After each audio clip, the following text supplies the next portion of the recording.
Micro finance ಭೂತ ಸಾಲಗಾರರನ್ನ ಬೆಂಬಿಡದೆ ಕಾಡ್ತಾ ಇದೆ.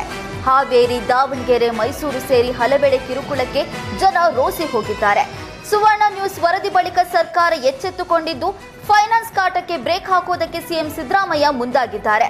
ನಾಳೆ ಮೈಕ್ರೋ ಫೈನಾನ್ಸ್ ಸಂಬಂಧ ಸಿಎಂ ಸಿದ್ದರಾಮಯ್ಯ ಮೀಟಿಂಗ್ ಕರೆದಿದ್ದಾರೆ. ನಾಳೆ ಬೆಳಗ್ಗೆ 11 ಗಂಟೆಗೆ ಸಿಎಂ ನೇತೃತ್ವದಲ್ಲಿ ನಡೆಯುವ ಸಭೆಯಲ್ಲಿ ಗೃಹ ಸಚಿವ, ಕಂದಾಯ ಸಚಿವ, ಸಹಕಾರ ಸಚಿವರು ಭಾಗಿಯಾಗಲಿದ್ದಾರೆ.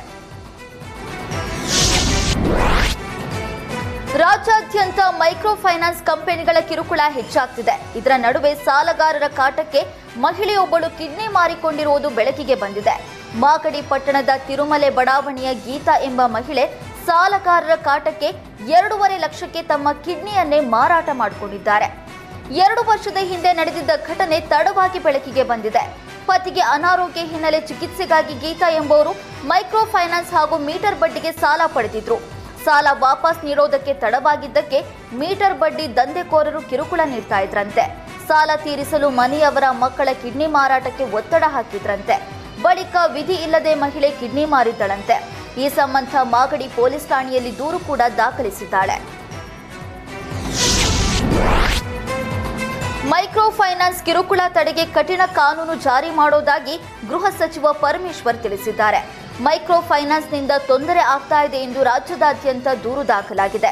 ಬಡ್ಡಿ ನಿಯಮಗಳ ಪ್ರಕಾರ ಹಣ ರಿಕವರಿ ಮಾಡೋದಕ್ಕೆ ಕಾನೂನು ಇದೆ. ಅದೇ ರೀತಿ ಅವರ ರಕ್ಷಣೆ ಮಾಡೋದಕ್ಕೆ ಕಾನೂನು ಇದೆ. ಈಗ ಇರುವ ಕಾನೂನು ಸಾಕಾಗ್ತಾ ಇಲ್ಲ, ಕಠಿಣವಾಗಿ ಇಲ್ಲ ಅಂತ ನಮ್ಮ ಇಲಾಖೆಯಿಂದ ಅನೇಕ ವರದಿಗಳು ಬಂದಿವೆ. ಈಗಾಗಲೇ ಕಾನೂನು ಸಚಿವರು ಗಮನ ಹರಿಸಿದ್ದಾರೆ. ಕಾನೂನು ಪ್ರಕಾರ ರಿಕವರಿ ಮಾಡೋದಕ್ಕೆ ಅವಕಾಶವಿದೆ. ದೌರ್ಜನ್ಯ, ಕಿರುಕುಳ ಆಗ್ತಿದ್ರೆ ನಿಲ್ಲಿಸೋದಕ್ಕೆ ಹೇಳಿದ್ದೇವೆ. ಮುಂದಿನ ದಿನಗಳಲ್ಲಿ ಕಠಿಣ ಕಾನೂನು ಮಾಡುವ ಅಗತ್ಯವಿದೆ. ನಮ್ಮ ಸರ್ಕಾರ ಮೈಕ್ರೋ ಫೈನಾನ್ಸ್ ಕಿರುಕುಳದ ಕಡಿವಾಣಕ್ಕೆ ಕಠಿಣ ಕಾನೂನು ಜಾರಿ ಮಾಡುತ್ತೆ ಅಂತ ಹೇಳಿದರು. ರಾಜ್ಯದಲ್ಲಿ ಮೈಕ್ರೋ ಫೈನಾನ್ಸ್ ಹಾವಳಿ ಮಿತಿ ಮೀರಿದೆ. ರಾಜ್ಯ ಸರ್ಕಾರದ ವಿರುದ್ಧ ಕೇಂದ್ರ ಸಚಿವ ಕುಮಾರಸ್ವಾಮಿ ಕಿಡಿಕಾರಿದ್ರು. ಫೈನಾನ್ಸ್ ಕಾಟಕ್ಕೆ ಒಂದು ಗ್ರಾಮದ ಜನರೇ ಊರು ಬಿಟ್ಟು ಹೋಗಿ ತಿಂಗಳಾಗಿದೆ. ಸಿಎಂ ಈಗ ಸಭೆ ಕರೀತಾರೆ ಅಂತ ಕುಮಾರಸ್ವಾಮಿ ಆಕ್ರೋಶ ಹೊರಹಾಕಿದ್ರು. ಜನರಿಗೆ ಮಾನಸಿಕ ಸ್ಥೈರ್ಯ ತುಂಬುವ ಕೆಲಸವನ್ನ ಸರ್ಕಾರ ಮಾಡಿಲ್ಲ.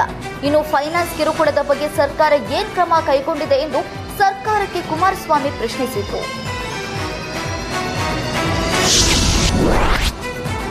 ರಾಜ್ಯದಲ್ಲಿ ಫೈನಾನ್ಸ್ ಕಿರುಕುಳ ದಿನೇ ದಿನೇ ಹೆಚ್ಚಾಗ್ತಿದೆ. ಶಿವಮೊಗ್ಗದಲ್ಲಿ ಫೈನಾನ್ಸ್ ಕಿರುಕುಳ ತಾಳಲಾರದೆ ಶ್ರೀನಿವಾಸ್ ಇಡೀ ಕುಟುಂಬವನ್ನೇ ತೊರೆದಿದ್ದಾನೆ. 2 ವರ್ಷದ ಹಿಂದೆ ಮಾಸ್ಟರ್ ಕಟ್ ಹೆಸರಿನಲ್ಲಿ ಸಲೂನ್ ಅನ್ನು ಶ್ರೀನಿವಾಸ್ ತೆರೆದಿದ್ದ. ಹೊಸ ಸಲೂನ್ ಓಪನ್ ಮಾಡೋದಕ್ಕೆ ಸ್ವಲ್ಪ ಸಾಲ ಮಾಡಿದ್ದ. ಬಳಿಕ ಸಾಲ ತೀರಿಸೋದಕ್ಕೆ ಮೈಕ್ರೋ ಫೈನಾನ್ಸ್ ಬಳಿ ಸಾಲ ಪಡೆದಿದ್ದ.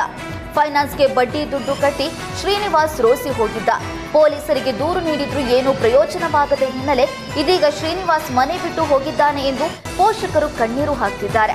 ಅತ್ತ ಮಗ ಇಲ್ಲ, ಇತ್ತ ಸಾಲಗಾರರ ಕಾಟ ಎಂದು ಪೋಷಕರು ಗೋಳಾಡ್ತಿದ್ದಾರೆ.